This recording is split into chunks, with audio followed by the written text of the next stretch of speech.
এই বিশাল জনসমুদ্রের উদ্দেশ্যে আমি বলতে চাই, আপনারা কি জাতির ভাগ্যের পরিবর্তন চান? যদি তাই হয়, 4টি দলের 3টি দল দেখা হয়েছে, একটি দল দেখা হয় নাই, সেই দলটির নাম কি?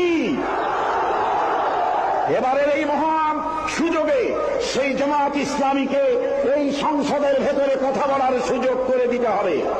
আল্লাহ রাব্বুল আলামিন তার কোরআনে কারীমের মধ্যে ইরশাদ করেছেন, ইন্নাল্লাহা লা ইউগাইয়িরু মা বিকওমিন হাত্তা ইউগাইয়িরু মা বিআনফুসিহিম। নিশ্চয়ই আল্লাহ পাক কোন জাতির ভাগ্য পরিবর্তন করেন না যতক্ষণ পর্যন্ত সেই জাতি তার ভাগ্য নিজেরাই পরিবর্তন করতে সচেষ্ট না হয়। ভাগ্য পরিবর্তনের জন্য প্রয়োজন দেশের প্রচলিত আইনের পরিবর্তন, আর সে আইন হতে হবে আল্লাহ রাব্বুল আলামিনের আইন।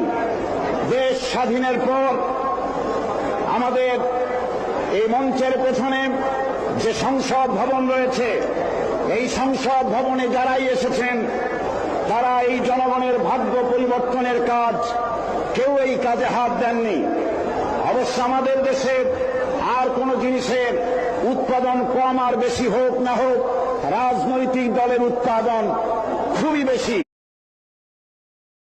এই বিশাল জনসমুদ্রের উদ্দেশ্যে আমি বলতে চাই, আপনারা কি জাতির ভাগ্যের পরিবর্তন চান?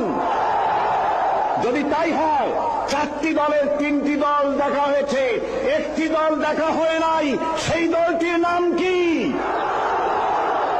এবারের এই মহান সুযোগে সেই জামাত ইসলামীকে এই সংসদের ভেতরে কথা বলার সুযোগ করে দিতে হবে। আল্লাহ রাব্বুল আলামিন তার কোরআনে কারীমের মধ্যে ইরশাদ করেছেন, ইন্নাল্লাহা লা ইউগাইয়িরু মা বিকওমিন হাত্তা ইউগাইয়িরু মা বিআনফুসিহিম।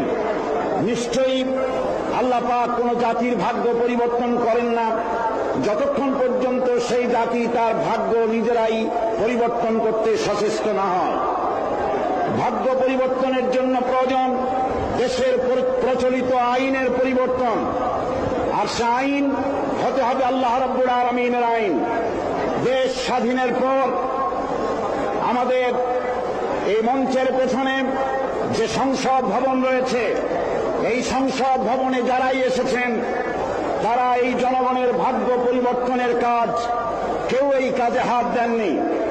অবশ্য আমাদের দেশে আর কোন জিনিসের উৎপাদন কম আর বেশি হোক না হোক, রাজনৈতিক দলের উৎপাদন খুবই বেশি।